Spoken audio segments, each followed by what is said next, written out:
Hi students. Let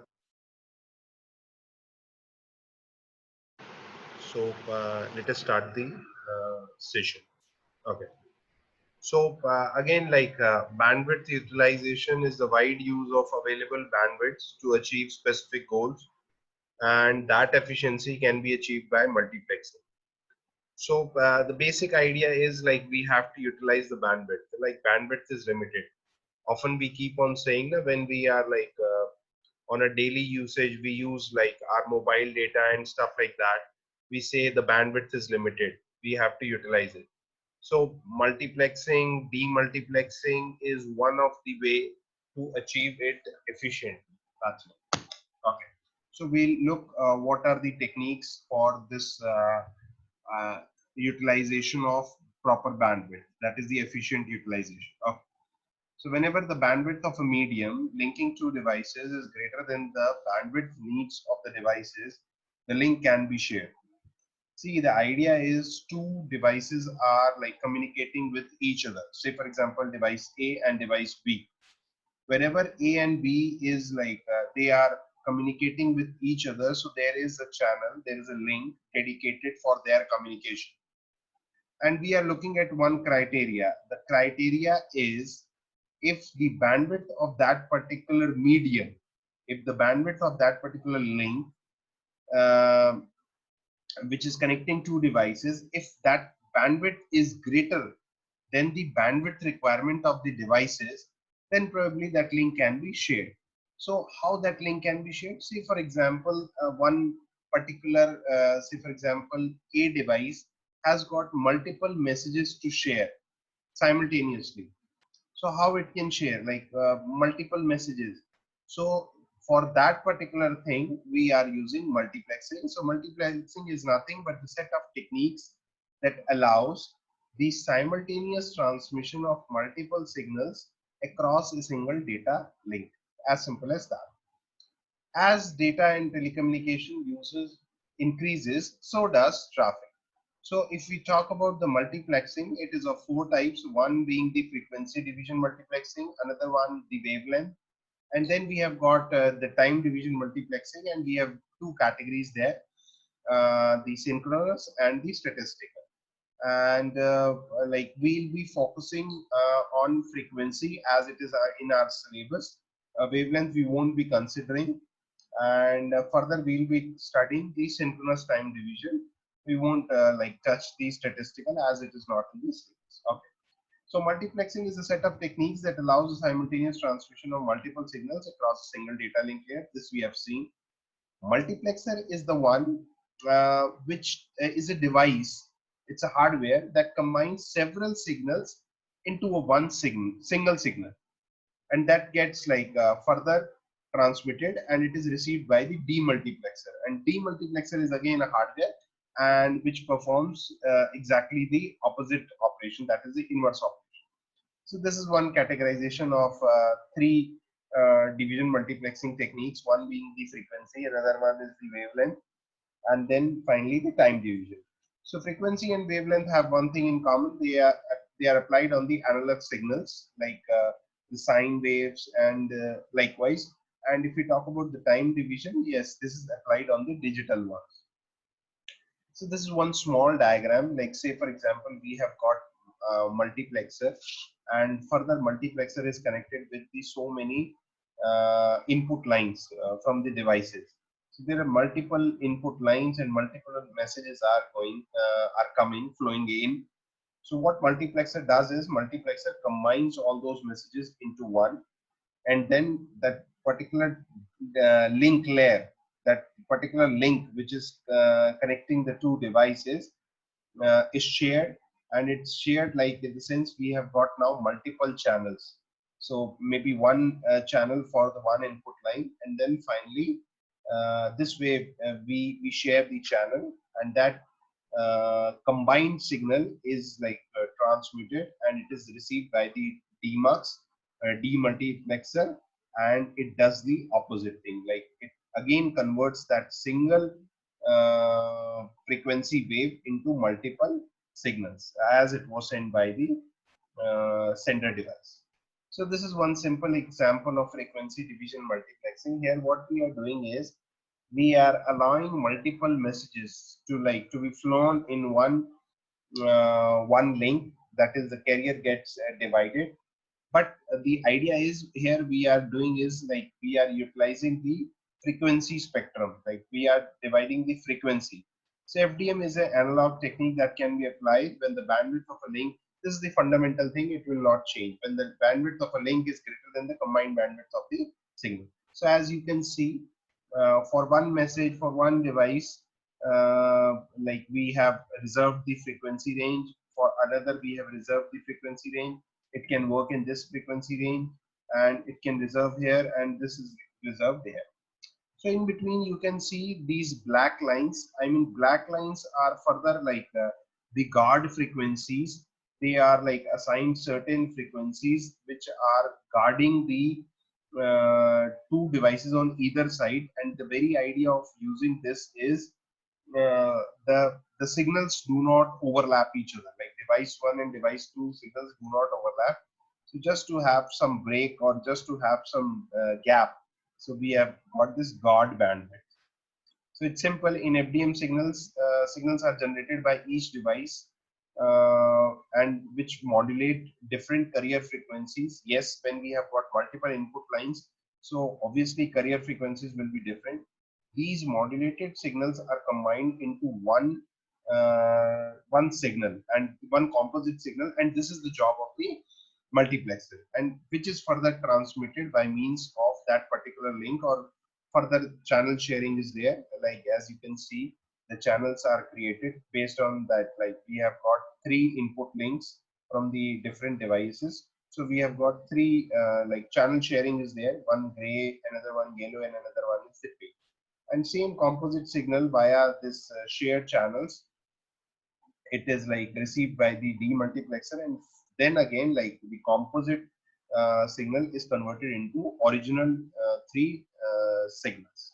So this is how FDM is done. FDM is an analog multiplexing techniques that combines analog signal. So this is one simple question which will clarify each and everything related to FDM. So we have got 5 channels, each with 100 kilohertz bandwidth. Okay, and they need to be multiplexed together.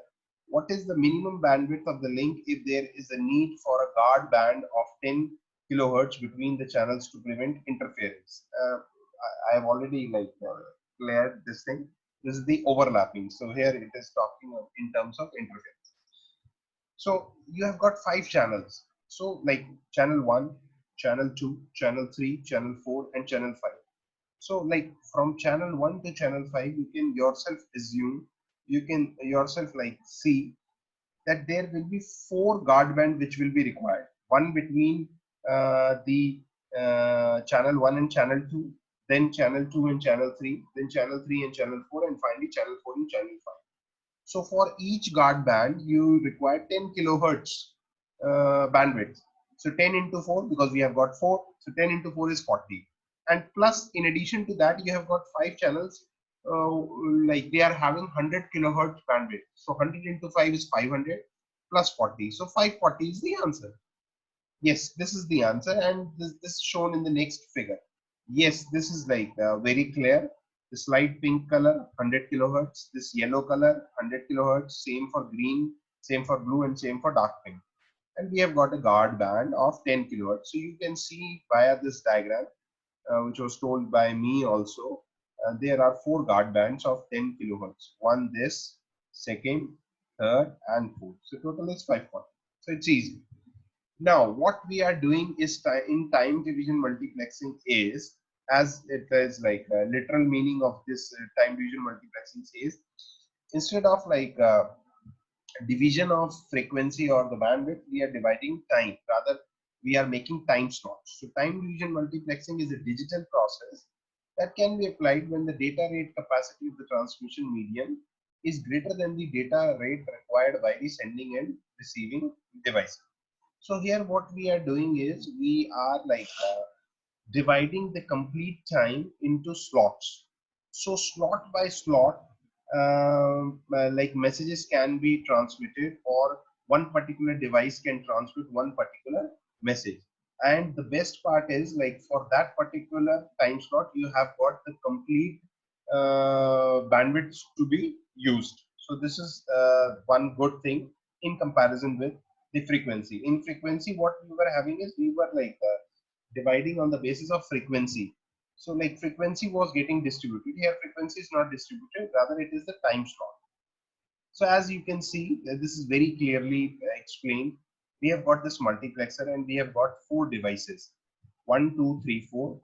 And obviously when 1, 2, 3, 4 devices are there, so what we have to do is, because the idea is multiplexer does is, multiplexer combines the different messages into one message. So quite possible one, device two, device three, device four, all the devices like individually want to like transmit some message. And further, like maybe device one has got multiple messages. So we can say that one has got message like 1.1, 1.2, 1.3, 1.4. So this needs to be like sent over the channel. So what we have done is, for say for example device 1, we have got the first message, that is 1.1. So we have to reserve a time slot for that. So what multiplexer is doing is, multiplexer is observing each and everything, and multiplexer is combining all those messages into one long list. This is the job of multiplexer. So you can see that from the device 4 we have got this message, again from the device 4 we have got this message, and device 4 we have got this message. So from device 4 we have got three messages. So for all these three messages we have given them different time slots. Same goes for 3. You can see like 3 here, another 3 here, and same like for 2 and 1 also. So 1, 2, 3, 4, you have got 4 devices, and for further each device you have got 3 messages. So 4 cross 3 is 12. So you can see here 12 columns being represented into one long message. And then at the demux side, that is the demultiplexer side, what is done is demultiplexing is done. So what is demultiplexing? These time slot data is like further uh, divided into individual messages as the original one. So TDM is a digital multiplexing technique for combining several low rate channels into a high rate one. So quite possible when we are transmitting, maybe one has got a different data rate, second has got a different data rate, third has got different data, and four has got a different data rate. So now what we are doing is, when we are combining them and when we are like allocating a time slot for each and every message from each and every device, so we are kind of this combining this low rate channels into one high rate channel. So TDM can be implemented by two ways, like one being the synchronous TDM and another one is the asynchronous.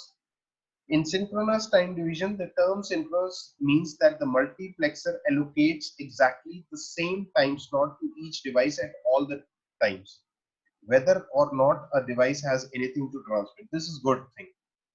And like time slots are grouped into frames. Yes, we have got frame size here, frames here. A frame consists of one complete cycles of time slots, including one or more slots dedicated to each sending device. See, I can understand in the very first go, you won't be able to understand everything. So in the subsequent slides, we'll see this, and I hope this will get clear. But till the time we can like move to the earlier slide.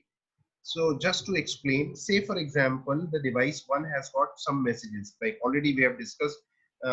As you can see, the one is repeating thrice, so maybe one has got three messages. So say for example, one has got three messages.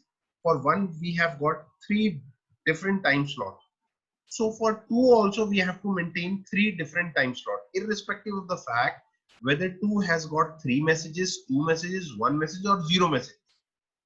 So this is the idea of synchronous time division multiplexing. If for one device you are making four slices, like four time slots you are reserving, so for another devices, like the remaining devices, you have to follow the same order. This is the concept of synchronous. So here is the disadvantage also in this technique. The disadvantage is, just in case if some device doesn't have any message to transmit, but even though you have like allotted the time slot for them, so this is nothing but the waste of channel. So this is like the disadvantage in synchronous, and the same is taken care of in statistical time division multiplexing, or we can say the asynchronous. So here you can see this is a multiplexer, and we have got 5 input devices, 1, 2, 3, 4, 5. And here what we are doing is we are converting them into frames, and you can see one frame size, one frame is having 5 time slots. So it's written here also, number of inputs equals to 5. Number of slots in each frame is also equal to 5. So this is the perfect example of synchronous time division multiplexing. In synchronous time division multiplexing, the data rate of the link is n times faster. Yes, obviously, where you were like transmitting one particular message from one particular device, now you have this concept of frame. So in that particular frame, if you are having n devices, so you are like having n time slots in one particular frame. So obviously the data rate is faster, and the unit duration, obviously it is like n times shorter, because like when it is faster, so obviously it will take less time. Now this is again one small example. You can see we have got a multiplexer, and say for example like messages we have got from one link, we are getting message A. From another link we have got this message B, and from another link we have got this message C, and that message is further divided into three. So A1, A2, A3, B1, B2, B3. So one input line, or maybe one input device which is connected to the multiplexer, has got three messages. So data are taken from each line every t second. Now what we are doing is we are combining them, and when we are combining them, what we are doing is we are converting it into frames. So now we have got frame 3, frame 2, frame 1, and each frame has got 3 time slots. Like we have seen this frame 3. So this is one frame, and in one frame what we are doing is we are kind of accommodating the message from A, we are accommodating the message from B, and we are accommodating the message from C also. Now quite possible C does not have C3, quite possible C does not have C3, but still we are like we are reserving the time slot for C3, because this is the concept of synchronous time division multiplexing. We have to reserve it, even you have got data or no data, so we have to reserve it. So same goes with frame 2 and frame 1. Now you can see the effective time duration, like for slot, earlier for one particular message you were having T. Now in that T, you are having further 3 messages, C1, B1, A1. So the effective time is reduced to 3. So this is 3 times faster. This was the concept which was like which was told to you in this slide. So this is now the like numerical. You can solve this numerical in the figure shown in previous slide, like this one. The data rate for each input connection is 1 kbps. Like when it is said the data rate for one input connection is 1 kbps, so it says that for in 1 second, in 1 second, 1 kb bits are transmitted. So how much time it takes for 1 bit to get transmitted? So it is like 1 divided by 1000. So this concept will be utilized in this question. You can see that. So if 1 bit at a time is multiplexed, a unit is 1 bit. What is the duration? So the data rate of each connection is 1 kbps. This means that the data rate bit duration is 1 by 1000 seconds. Like 1 bit takes this much amount of time to get transmitted. So this is the answer for part A, each input slot. And for each output slot, it would be uh, divided by 3, because we have seen here in the slide, you can see it's like T gets into T by 3 output. This is the input. For one small message, it is T, and for like frame wise, it gets reduced to 1 by 3. So this is the concept. I think you can go through this question. This is like a bit easy. Same goes here. Like instead of like in the earlier question, we were having this data rate as 1 kbps. Here it is 1 mbps. So it's pretty evident that we have got these frames. One frame is including four messages, so 4 time slots are there. So yes, you can do this. Okay, thanks a lot. Thank you.